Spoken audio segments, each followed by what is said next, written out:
नमस्कार सभी को। आज की इस क्लास में जो है हम लोग डी ब्रॉगली के तरंग समीकरण पर चर्चा करेंगे, वेव पार्टिकल डुअलिटी पर चर्चा करेंगे। जिस प्रकार से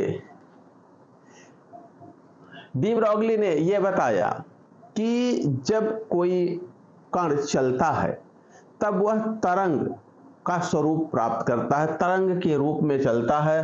अर्थात इन्होंने बताया कि किसी गतिशील कण में तरंग का गुण होता है। जिस प्रकार से किसी विकिरण में पार्टिकल का स्वभाव भी होता है विकिरण ऊर्जा में, और तरंग का स्वभाव होता है, विकिरण का द्वैती प्रकृति होती है। उसी विकिरण की द्वैती प्रकृति, विकिरण के ड्युअल नेचर के कंसेप्ट को डी ब्रॉगली ने गतिशील कणों पर लागू किया। इन्होंने कहा इलेक्ट्रॉन अथवा अन्य जो गतिशील कण होते हैं उनमें उनके पार्टिकल स्वभाव के साथ साथ तरंग का भी स्वभाव होता है। इन्होंने प्रकाश के ड्युअल नेचर के कंसेप्ट को, इस अवधारणा को गतिशील कण पर भी लागू किया। डी ब्रॉगली के अनुसार इलेक्ट्रॉन तथा अन्य जो गतिशील कण होते हैं उनमें तरंग का गुण होता है। अर्थात जब ये कण चलते हैं तो तरंग बनाते हुए चलते हैं। ये डी ब्रॉगली का ड्युअल नेचर का कंसेप्ट है। फिर से ध्यान दीजिए, जिस प्रकार से प्लांक ने यह बताया कि जो विकिरण ऊर्जा है, जो प्रकाश है, विकिरण है, उसका ड्युअल नेचर होता है, तरंग का भी स्वभाव होता है, पार्टिकल का भी स्वभाव होता है। प्लांक के विकिरण के ड्युअल नेचर, विकिरण की द्वैती प्रकृति की अवधारणा को डी ब्रॉगली ने गतिशील कणों पर लागू किया। इन्होंने कहा कि जिस प्रकार से विकिरण ऊर्जा का ड्युअल नेचर होता है, ठीक उसी प्रकार से इलेक्ट्रॉन तथा अन्य गतिशील कणों का भी ड्युअल नेचर होता है। अर्थात गतिशील कणों के साथ तरंग जुड़ी होती है। गतिशील कण किस रूप में चलते हैं? तरंग के रूप में चलते हैं। और डी ब्रॉगली ने गतिशील कणों के तरंग और की तरंग दैर्ध्य और उन कणों के संवेग के बीच एक संबंध स्थापित किया, जिसे डी ब्रॉगली का तरंग समीकरण कहते हैं। ध्यान देंगे, डी ब्रॉगली ने किसी गतिशील कण द्वारा बनाई गई तरंग की तरंग दैर्ध्य और उस गतिशील कण के संवेग के बीच एक संबंध स्थापित किया, जिसे डी ब्रॉगली का तरंग समीकरण कहते हैं। देखिए,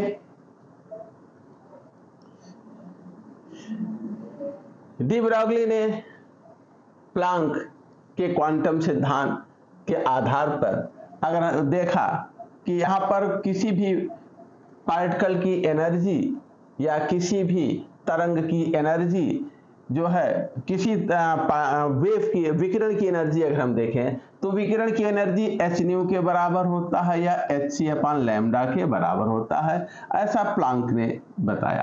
प्लांक के अनुसार किसी विकिरण की ऊर्जा उसकी आवृत्ति या वेवलेंथ से जुड़ी होती है। आवृत्ति के डायरेक्टली प्रोपोर्शनल और वेवलेंथ के इनवर्सली प्रोपोर्शनल होता है। ये जूल में होती है एनर्जी। अगर आपको इलेक्ट्रॉन वोल्ट में प्राप्त करना है तो एक इलेक्ट्रॉन पर जितना चार्ज होता है उसी से डिवाइड कर दीजिए, यह एनर्जी इलेक्ट्रॉन वोल्ट में आपको मिल जाएगी।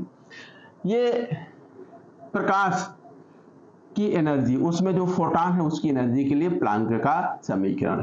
यदि आइंस्टाइन के अनुसार किसी पार्टिकल का टोटल मास डिसअपियर हो जाता है, संपूर्ण मास यदि नष्ट होता है, तो उसकी energy E equal to mc² के बराबर होता है। तो जब हम किसी पदार्थ के तरंग स्वरूप को लेकर एनर्जी देखें तो इतनी होती है, उसके पार्टिकल स्वरूप को लेकर एनर्जी देखें तो इतनी होती है, लेकिन एनर्जी तो संपूर्ण एक समान ही होगी ना।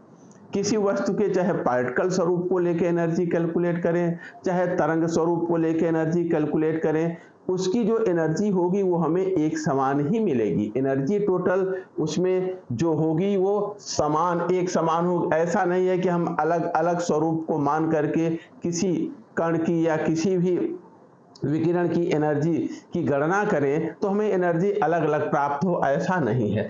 हम उसके तरंग स्वभाव को लेकर के एनर्जी इतना प्राप्त कर रहे हैं, पार्टिकल स्वभाव को लेकर इतना प्राप्त कर रहे हैं, दोनों एनर्जी सदैव समान होगी। अलग अलग स्वरूप से एनर्जी की गणना करने पर एनर्जी में कभी अंतर नहीं होगा। यहाँ पर हमने ये एनर्जी उसके तरंग स्वभाव के आधार पर कैलकुलेट की है, ये एनर्जी उसके पार्टिकल स्वभाव के, कण स्वभाव के आधार पर कैलकुलेट की है। दोनों एनर्जी आपस में बराबर होनी है। सी से कैंसिल हो गया इधर, सी से सी, तो H upon lambda equal to M C के, lambda equal to H upon M C के, ये lambda equal to H upon M C के। ये जो है यहाँ पर देखिए, किसी विकिरण की तरंग ये किसके बराबर है, प्लांक का नियतांक अपान एम सी के, जहां सी क्या है, प्रकाश का वेग है। अब ये ध्यान देना है, किसी भी पार्टिकल का वेग, किसी भी कण का जो वेग है वो प्रकाश के वेग के बराबर होना संभव नहीं है। इसलिए हम पार्टिकल के वेग को उस कण के वेग से विस्थापित कर दिए, हटा दिए। प्रकाश के वेग को कण के वेग से विस्थापित करने पर यहाँ पर लैम्डा इक्वल टू, अगर हम किसी गतिशील कण के साथ जुड़ी तरंग का तरंग दैर्ध्य देखना चाहते हैं तो lambda equal to H upon m v के, जहाँ H प्लांक कांस्टेंट है, m उस पार्टिकल का मास है और v उसकी वेलोसिटी है। मास इनटू वेलोसिटी क्या कहलाता है, mv, ये संवेग होता है, तो m इंटू वी की जगह H अपान पी रख दिया। ठीक है, अगर कोई गैस का पार्टिकल है, कोई गैस मॉलिक्यूल है, तब उसकी एनर्जी जो है, एनर्जी किसके बराबर होती है, 1/3 RT के बराबर होती है। तो यहाँ पर हम जो है इस पे इसको mv को 1/2 mv स्क्वायर इक्वल टू हो जाएगा 3/2 RT के होता है। 2 से 2 कैंसिल हो गया, mv square equal to 3RT के हो गया। हम यहाँ पर जो है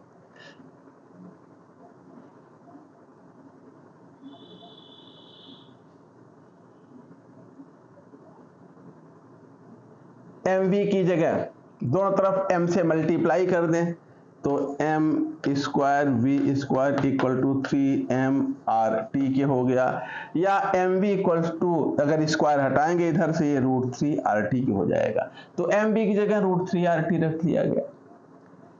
तो तरंग का अगला स्वरूप हमें जो है lambda equal to H upon m v, H m into v p के बराबर होता है, तो H अपान पी हो गया। एम वी इक्वल टू होता है, एम वी इक्वल टू होता है 3mv इक्वल टू होता है √3mRT की, ये होता है। तो हमने जो है इसकी जगह √3mRT रख दिया। अगला काइनेटिक एनर्जी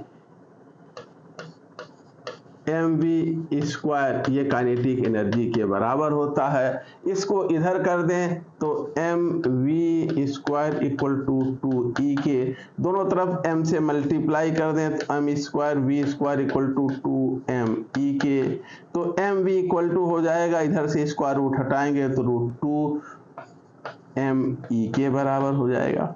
तो यहाँ पर हम रख सकते हैं mv की जगह √2me के। कोई चार्ज पार्टिकल हो तो E इक्वल टू EV के बराबर होता है। कोई सी आवेशित कण की एनर्जी E इंटू वी के बराबर होता है, जहां E उस पार्टिकल का आवेश है और V जो है, जो हमने विभव आरोपित किया है, जो विभव आरोपित किया है, विद्युत क्षेत्र आरोपित किया है, उसका विभव है। तो यहाँ पर हम रख सकते हैं E की जगह EV। तो जो ओवरऑल डी ब्रॉगली का तरंग समीकरण है, lambda equal to H upon m v, H upon P, H upon √3mRT या H अपान √2me या H अपान √2meV के, ये डी ब्रॉगली का तरंग समीकरण है। टोटल ध्यान देंगे, ये आवेशित कण के लिए है, ये किसी गैस मॉलिक्यूल के लिए है, और ये m द्रव्यमान का कोई कण है, v वेग से गतिशील है तो उसके लिए है, और ये कोई m द्रव्यमान का कण है, v वेग से चल रहा है तो m इंटू वी या p। ये रहा डी ब्रॉगली का तरंग समीकरण। अब यहां देखना है एक पॉइंट, देखिए जो गतिशील कण के साथ तरंग जुड़ी होती है उसको हम डी ब्रॉगली तरंग या द्रव्य तरंग के नाम से जानते हैं। किसी गतिशील कण के साथ जुड़ी तरंग को डी ब्रॉगली तरंग या द्रव्य तरंग कहते हैं। डी ब्रॉगली तरंग जो होती है या द्रव्य तरंग वह विद्युत चुंबकीय तरंग नहीं होती है। ये ध्यान देंगे, टीजीटी का सवाल है। गतिशील कण के साथ जो तरंग जुड़ी होती है वह विद्युत चुंबकीय तरंग नहीं होती है। ठीक है।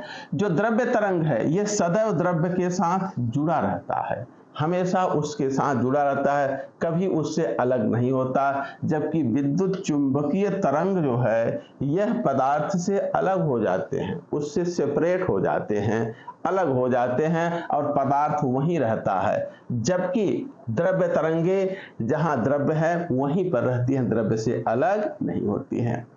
डी ब्रॉगली तरंग समीकरण अगर हम देखें तो यह जो है डी ब्रॉगली का तरंग समीकरण अत्यंत छोटे कणों के लिए महत्वपूर्ण है, लेकिन बड़े कणों के लिए महत्वहीन हो जाता है। हम देखें लैम्डा इक्वल टू होता है H/mv के। जो बड़े पार्टिकल हैं, जिन पार्टिकल से व्यवहारिक जीवन में, दैनिक जीवन में हमारा सामना होता है, उन कणों का m द्रव्यमान अधिक होता है, जिसकी वजह से उसके साथ जुड़ी तरंग की तरंग दैर्घ्य बहुत छोटी होती है, हम उसको महसूस नहीं कर पाते हैं।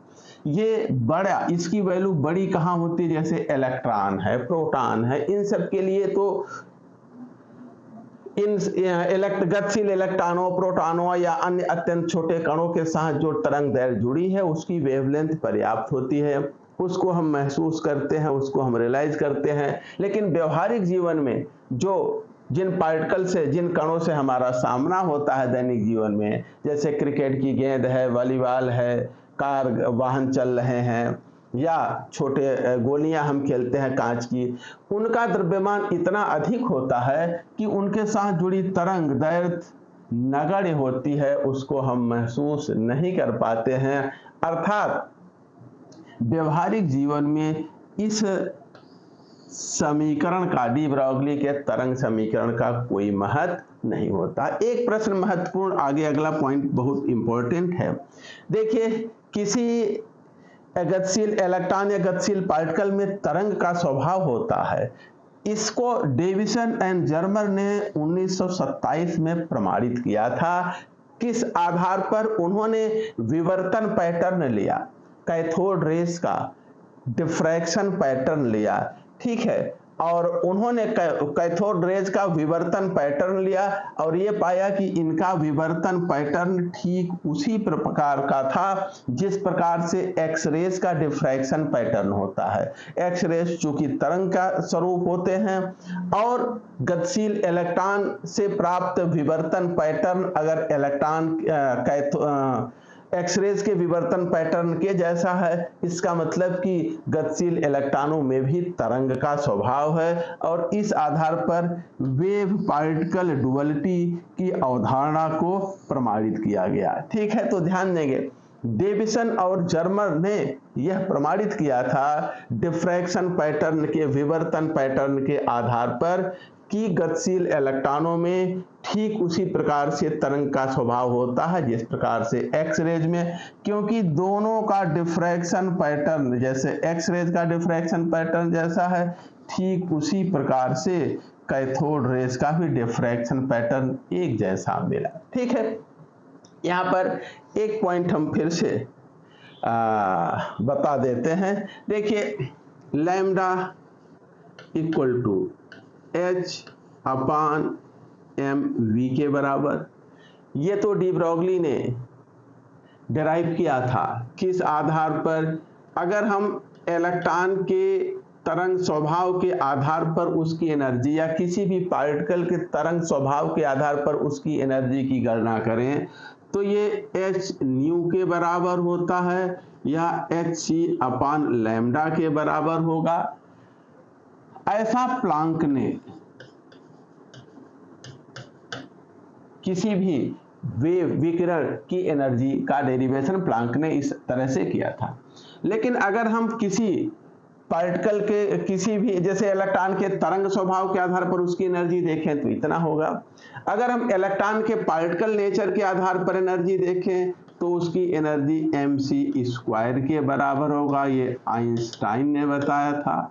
हम दोनों को कंपेयर कर लें तो हमें जो है वेवलेंथ और किसी पार्टिकल के द्रव्यमान और वेलोसिटी में ये संबंध प्राप्त होता है। मास इनटू वेलोसिटी पार्टिकल का संवेग होता है, तो इसको हम पार्टिकल के संवेग के रूप में व्यक्त कर लिए।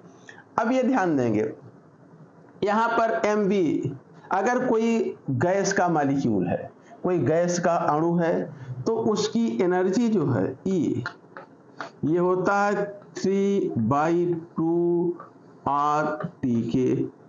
अगर कोई गैस का मॉलिक्यूल है तो उसकी एनर्जी 3/2 RT के। सिंगल पार्टिकल की, सिंगल मॉलिक्यूल की बात करेंगे तो 3/2 KT हो जाएगा। R जो गैस कांस्टेंट है उसी जगह बोल्ट्जमैन कांस्टेंट, और यही इक्वल टू होगा उसकी गतिज ऊर्जा ½ mv² के। यहाँ 2 से 2 कैंसिल हो गया तो हमारे पास क्या बचा, 3RT इक्वल टू mv² की।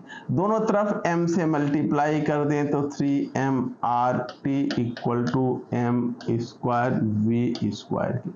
इधर स्क्वायर हटा दें, m और v कर दें तो इधर स्क्वायर रूट हो जाएगा 3mRT के।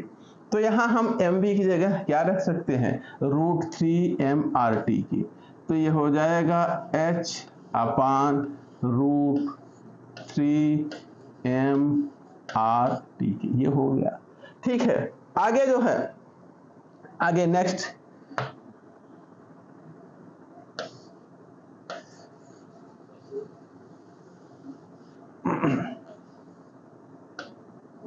देखिए, अगला E इक्वल टू ½ mv² के। दोनों तरफ m से मल्टीप्लाई कर दें,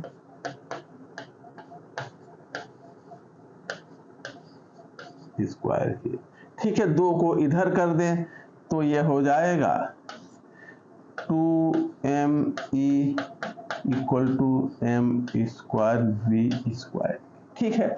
m², यहाँ स्क्वायर हटाएंगे तो ये स्क्वायर रूट में आ जाएगा, 2me के बराबर हो जाएगा। तो अब देखिए हम यहाँ पर लिख सकते हैं h/√2me के। किसी विद्युत क्षेत्र में यदि कोई गतिशील, कोई आवेशित कण अगर उपस्थित हो, विद्युत क्षेत्र में उपस्थित आवेशित कण की एनर्जी E जो है किसके बराबर होती है, E इक्वल टू होती है E इंटू V के, ठीक है। जहाँ पे V विद्युत क्षेत्र की तीव्रता है या प्लेटों के बीच आरोपित विभव है, और E जो है आवेश है। तो ये हो जाता है h/√2meV के, ठीक है। V तीव्रता का विद्युत क्षेत्र है, उसमें E आवेश का कोई पार्टिकल है तो उसकी एनर्जी E के बराबर या EV के बराबर होती है, ठीक है। तो इस प्रकार से ये मैथमेटिकल फॉर्म है डी ब्रॉगली के तरंग समीकरण के विभिन्न रूपों का, जो एक साथ जो है इनको लिखा गया है। और इस प्रकार से डी ब्रॉगली के तरंग समीकरण को हम लोग, या वेव पार्टिकल डुअलिटी को यहाँ पर समाप्त किया जाता है। इतना ही, धन्यवाद।